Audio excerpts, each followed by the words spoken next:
வணக்கம் மக்களே, சற்று முன் வெளியான முக்கியமான அறிவிப்பு. தமிழ்நாடு அரசு சில ரேஷன் அட்டைகளை எல்லாம் ரத்து செய்ய போறதா அறிவிப்பு வெளியிட்டிருக்காங்க.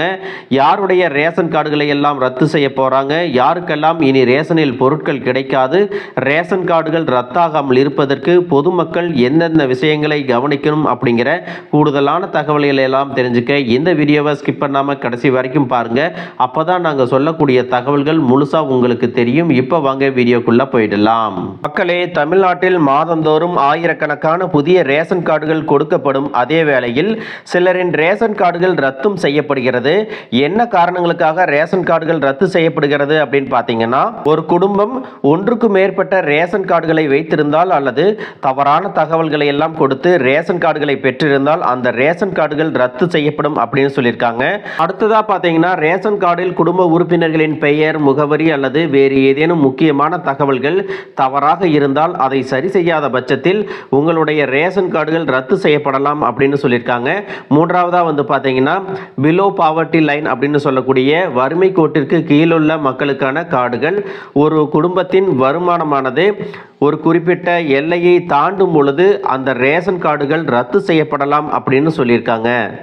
அதற்கு அடுத்ததாக முக்கியமான ஒரு காரணம் என்ன சொல்லியிருக்காங்க அப்படின்னா, ஒரு ரேஷன் கார்டில் உள்ள அனைத்து உறுப்பினர்களும் இறந்தாலோ அல்லது தமிழ்நாட்டை விட்டு நிரந்தரமாக வெளியேறினாலோ அந்த ரேஷன் கார்டுகள் ரத்து செய்யப்படும் அப்படின்னு சொல்லியிருக்காங்க. திருமணமான பெண்கள் அவர்களின் பெயரை கணவரின் ரேஷன் கார்டில் சேர்த்த பிறகு பழைய கார்டிலிருந்து நீக்கப்பட வேண்டும். ஒருவேளை அவ்வாறு செய்யப்படாமல் 2 கார்டுகளிலும் பெயர் இருந்தால் அந்த மாதிரியான ரேஷன் கார்டுகளும் ரத்து செய்யப்படலாம் அப்படின்னு சொல்லியிருக்காங்க. சரியான பயன்பாடுகள் இல்லை அப்படின்னாலும் ரத்து செய்வாங்க. அது எப்படி அப்படின்னு பார்த்தீங்கன்னா, சில குடும்பங்கள் நீண்ட நாட்களுக்கு ரேஷன் கடையில் எந்த ஒரு பொருட்களையும் வாங்காமல் இருப்பாங்க. அத்தகைய கார்டுகளை அரசு ஆய்வு செஞ்சு பயன்பாட்டில் இல்லாததாக கருதி அந்த ரேஷன் கார்டுகளை ரத்து செஞ்சிருவாங்க. மக்களே, இதில் நீங்கள் கவனிக்க வேண்டிய முக்கியமான விஷயம் என்ன அப்படின்னு பார்த்தீங்கன்னா, புதிதாக ரேஷன் கார்டுக்கு விண்ணப்பிக்கும் போது நீங்கள் சில தவறுகளை செஞ்சிடக்கூடாது. அது என்ன அப்படின்னா, விண்ணப்ப படிவத்தில் உங்களுடைய பெயர், முகவரி, குடும்ப உறுப்பினர்களின் விவரங்கள் அல்லது வருமானம் போன்ற தகவல்களை எல்லாம் தவறாக பூர்த்தி செய்துவிடக்கூடாது. இது உங்களுடைய விண்ணப்பம் நிராகரிக்கப்பட முக்கிய காரணம் அப்படின்னு சொல்லியிருக்காங்க. அதுபோல போலியான ஆதார் அட்டை, முகவரி சான்று அல்லது வேறு எந்த ஆவணத்தையும் பயன்படுத்த வேண்டாம். இதை அரசு எளிதில் கண்டறிந்து சட்ட ரீதியான நடவடிக்கைகளை எல்லாம் எடுக்கக்கூடும் அப்படின்னு சொல்லியிருக்காங்க. அது மட்டுமல்லாமல், ஒரு குடும்பம் ஏற்கனவே ஒரு ரேஷன் கார்டு வைத்திருக்கும் போது மீண்டும் புதிதாக ஒரு ரேஷன் கார்டுக்கு விண்ணப்பிக்க கூடாது. இது சட்டப்படி தவறு அப்படின்னு சொல்லியிருக்காங்க. புதிதாக ரேஷன் கார்டு கேட்டு விண்ணப்பம் செய்பவர்கள் விண்ணப்ப படிவத்தில் கேட்கப்பட்டுள்ள அனைத்து தகவல்களையும் முறையாகவும் முழுமையாகவும் பூர்த்தி செய்ய வேண்டும். சில பிரிவுகளை பூர்த்தி செய்யாமல் விட்டால் உங்களுடைய விண்ணப்பம் ஏற்கப்படாது அப்படின்னு சொல்லியிருக்காங்க.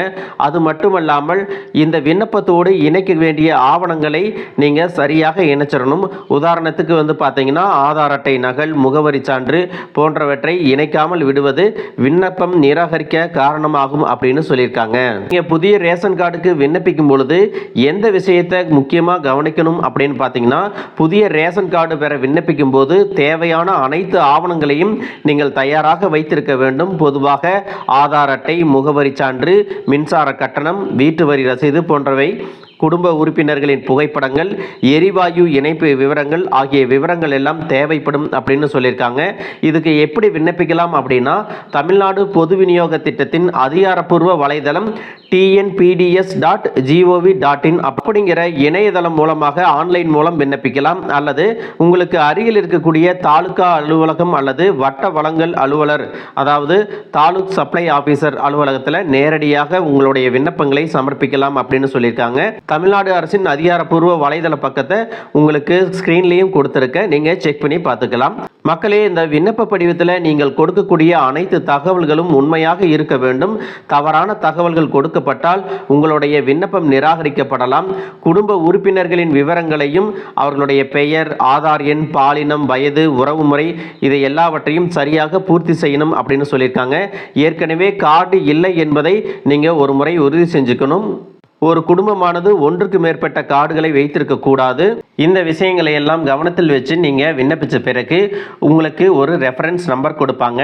அந்த ரெஃபரன்ஸ் நம்பரை வச்சு உங்களுக்கு எப்போ கார்டு கிடைக்கும் அப்படிங்கிற ஸ்டேட்டஸை நீங்கள் தெரிஞ்சுக்கலாம். மக்களே, இந்த தகவல் உங்களுக்கு ரொம்பவே பயனுள்ளதாக இருந்திருக்கும் அப்படின்னு நினைக்கிறேன். இது போன்ற அரசு அறிவிக்கிற அனைத்து உண்மை அப்டேட்களையும் தெரிஞ்சுக்க நம்ம சேனலை சப்ஸ்கிரைப் பண்ணுங்க. வீடியோ பிடிச்சிருந்தா ஒரு லைக் பட்டனையும் தட்டி விட்டுருங்க. தேங்க்யூ ஃபார் வாட்சிங்.